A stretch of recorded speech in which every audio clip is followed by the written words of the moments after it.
Let's talk about something that's all over the news. The governor obviously has tremendous confidence in you because he appointed you to chair a task force, and it's entitled the Task Force for Citizen Safety and Protection to review Chapter 776 of Florida statutes relating to what's called the Stand Your Ground law.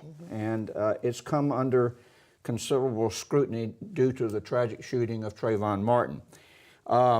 First of all, what are your goals as the chair of that task force? And secondly?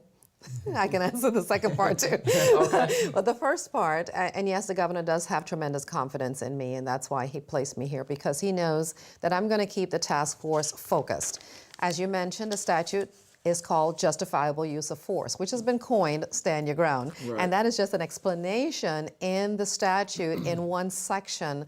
And it stemmed out of individuals having to retreat if they were in their homes and someone tried to break in, they had to retreat and not defend their property. Then it expanded out to their vehicle when we had all of those carjackings in the state some years back.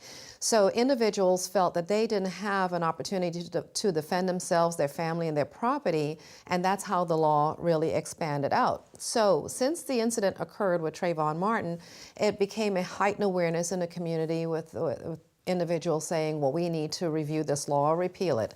What the task force is going to do is take public testimony, find out what's really happening in the community. We have in the task force 17 members. They're community organization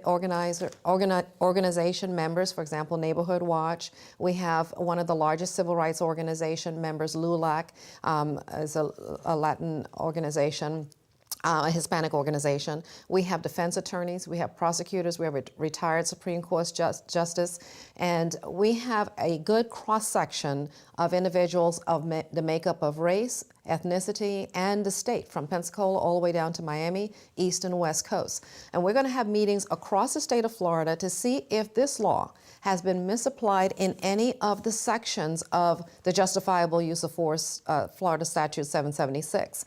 And then, too, to hear from University of Florida, their Levin School of Law, their Criminal Justice Center, is going to get the facts for us. They're going to look at preceding this law, what were the homicides, who were the offenders, and did they use the defense of either stand your ground or any part of 776, and how many, at least giving us the statistical data so we can say, do we have a problem in the state, and what is that problem? And delve a little deeper with our law enforcement. We have a sheriff on here, on the task force as well, and not go off of emotion, but go off of the factual information and how it's been applied. Has it been misapplied? Is the intent of the law not being followed? Do we have to have better guidance? Do we have to say, instead of having a state attorney or a judge make the determining factor whether this defense of self-defense or justifiable use of force or stand your ground is in fact a defense, or should it go to a jury for the jury to make that determining factor?